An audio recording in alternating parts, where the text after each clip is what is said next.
Hello বন্ধুরা, আজ সন্ধ্যাবেলায় কিছু টক খেতে মনে ছিল, তাই দেখলাম দুটো কামরাঙা আছে, কীরকম দাগ হয়ে গেছে। ওগুলোকে বাদ দিয়ে দেবো কেটে, দিয়ে ছোট ছোট করে পিস করে নুন আর লঙ্কা গুঁড়ো দিয়ে মাখিয়ে খাবো। আর বন্ধুরা, এই চ্যানেলটা আমি নতুন খুলেছি, তোমরা একটু সবাই সাপোর্ট করো। আমার ভিডিওটা ভালো লাগলে লাইক, কমেন্ট, শেয়ার, সাবস্ক্রাইব করে দিও। ছোট ছোট পিস করে নেব। ছোট ছোট পিস করার পর ডিশটার মধ্যে তুলে নেব। ডিশটার মধ্যে তুলে নিলাম।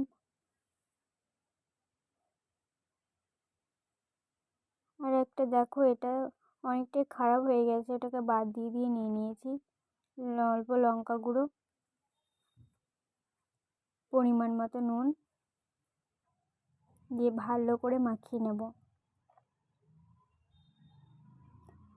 মাখিয়ে নিয়ে আমার শাশুড়ি মাকে জিজ্ঞাসা করব কেমন লাগছে খেতে।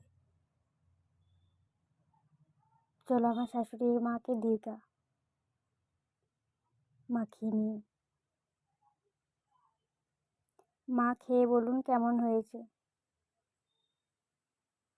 কেমন হয়েছে মা? ভালো।